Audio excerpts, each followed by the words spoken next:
Good afternoon, and thank you for that warm welcome. Tension with Russia, Top Gun as the blockbuster hit of the summer, and Kate Bush propelled to the pinnacle of the music charts. Add to that soaring inflation and an energy price crisis. One could be forgiven for thinking that we are in the 1980s. Like that volatile and tense period, perhaps the one certainty we have today is uncertainty.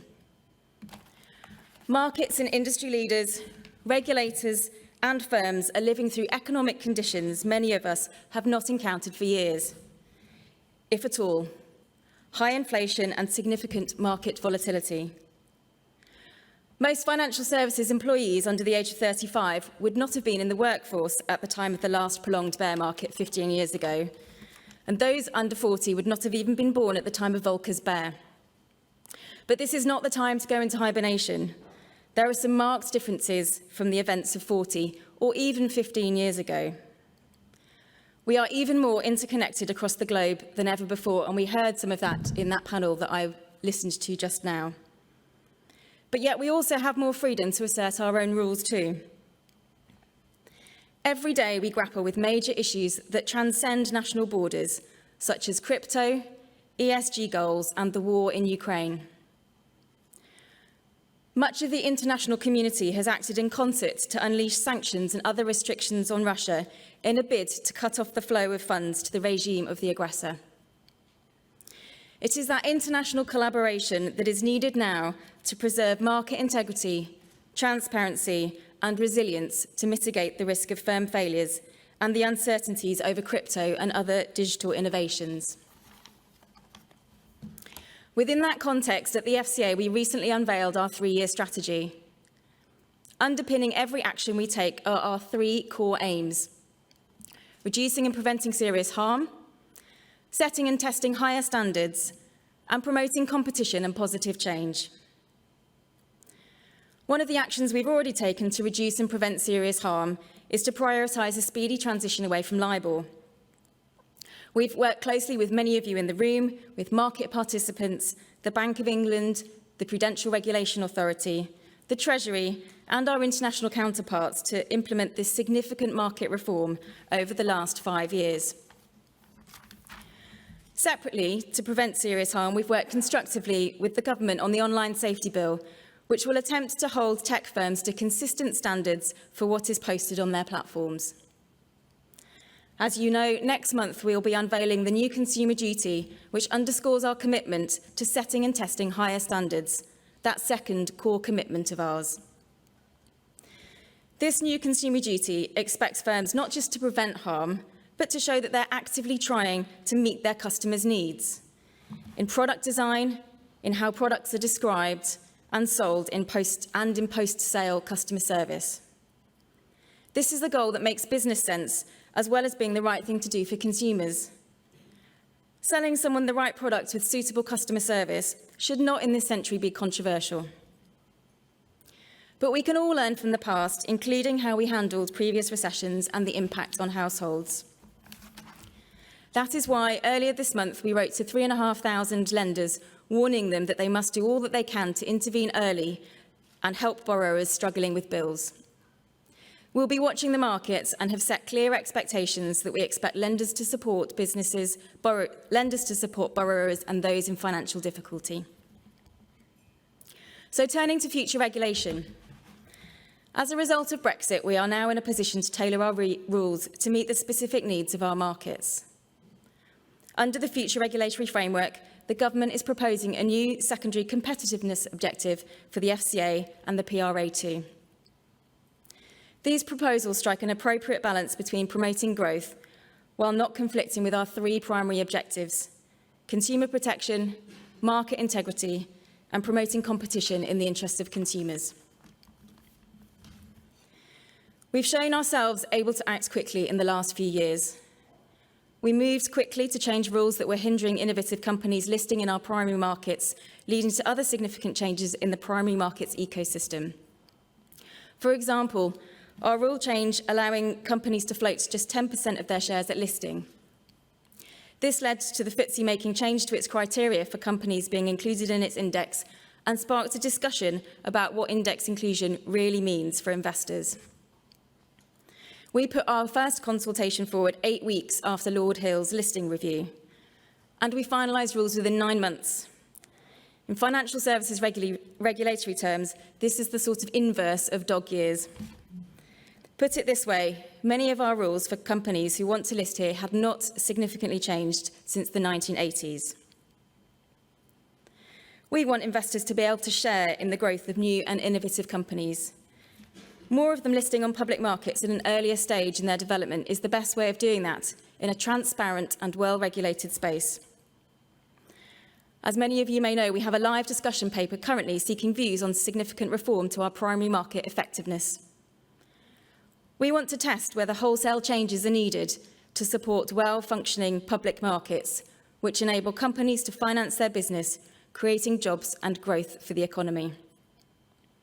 We want to hear the views of you. We want to hear the views of market participants and investors to help us decide if further changes are needed. As regulators, we cannot and should not reach these views alone. Input from the broadest section of the sector is important as we consider whether new rules are needed, and I welcome the views from you and also any data that you can provide.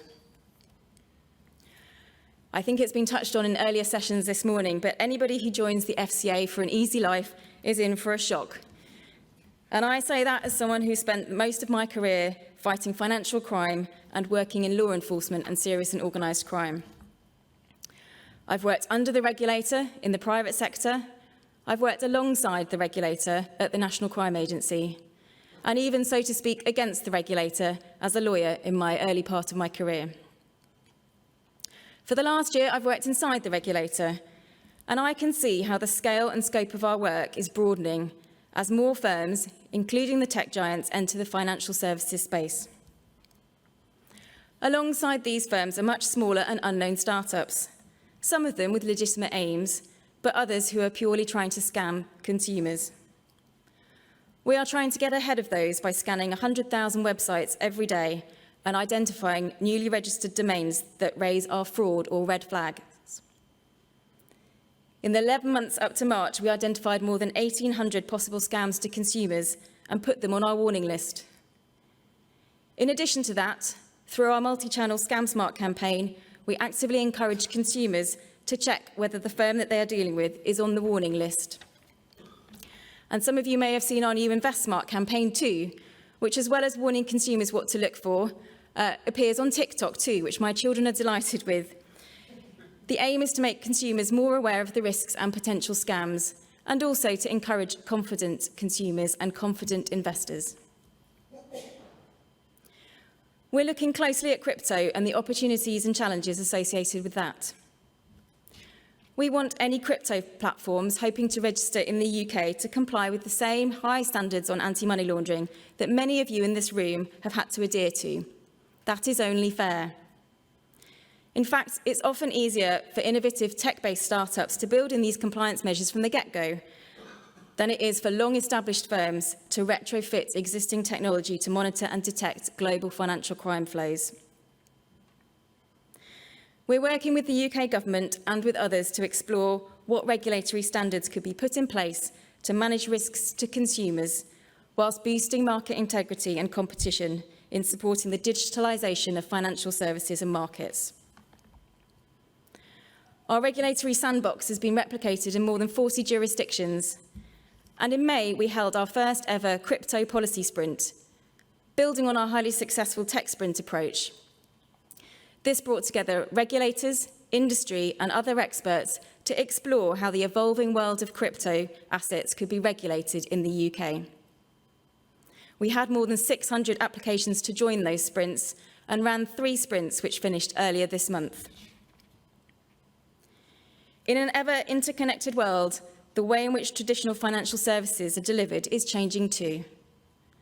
More firms are outsourcing key elements of their business services to third parties across the globe. We are examining what the potential systemic risks are that are posed by financial services relying on the resilience of services provided by a small number of critical third parties. And we will very soon be publishing a joint discussion paper with the bank and with the PRA, setting out potential new measures.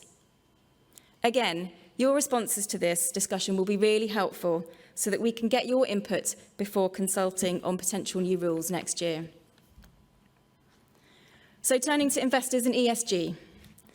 Investors are increasingly paying attention to where firms and the funds they back put their money. This week, we published our feedback statement on ESG integration in capital markets. We've said that we recognise the potential benefits of a UK ESG bond standard, but we acknowledge the concerns raised about potential regulatory fragmentation and the unintended consequences of standards shopping. We do, however, see a clear rationale for regulatory oversight of certain ESG data and ratings providers.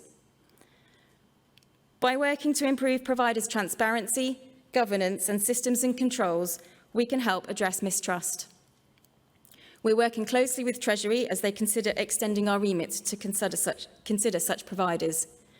But in the meantime, we'll work with them to support industry to develop and follow a voluntary code of conduct informed by IOSCO's recommendations. This will ensure better information for consumers, increased trust and more effective competition and innovation, core aims of our ESG strategy. One of the best ways to mitigate risk in any firm is to challenge groupthink.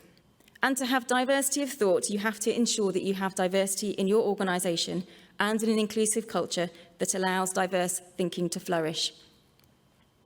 Last year, we published a discussion paper on diversity and inclusion. We've had lots of constructive feedback and will be consulting on potential rules for regulated firms later this year. As many of you may know, we also introduced new rules for listed companies in April. Listed companies must now declare their diversity metrics against common targets on a comply or explain basis. And we've set our own internal targets for the FCA too, where we will be giving an update in the summer on our progress against those. So, you don't become a regulator to become liked. My sons are young, and when I remind them, normally far too late in the evening, that they haven't done their homework, their stock response is, "See you later, regulator." Don't let it catch on, please. Despite their occasional cheekiness, the boys have at least taken on some of lessons from my various roles. They have a sharp antennae when it comes to protecting their privacy. So much so that when my son was 6, he refused to give his date of birth to the GP for fear that they held too much data on him. They also refused to answer the landline at home, saying that it's probably a scammer's call centre phoning. But I suspect this may be an excuse. Parenting children and regulating firms has some parallels. Just when you think you've cracked it, you're plunged into a new, uncharted phase of development. But just like raising a family, boundaries, consistency and agility are crucial to ensuring the integrity of markets. They say it takes a village to raise a child, and so we must also look to our counterparts abroad when we're trying to protect investors and promote markets. In ever more global and connected markets, effective regulation can only be achieved through close collaboration with partners, based on relationships of trust and frameworks that are built on high, internationally agreed standards. A secondary objective of competitiveness does not contradict our primary objectives to protect consumers, promote markets, and promote competition in the interests of consumers. A strong UK market that supports UK growth is more likely by ensuring that the rules that underpin it are supportive, proportionate, and robust.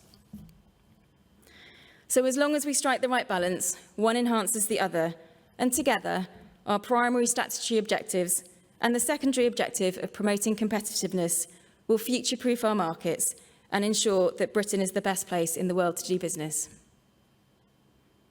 Thank you.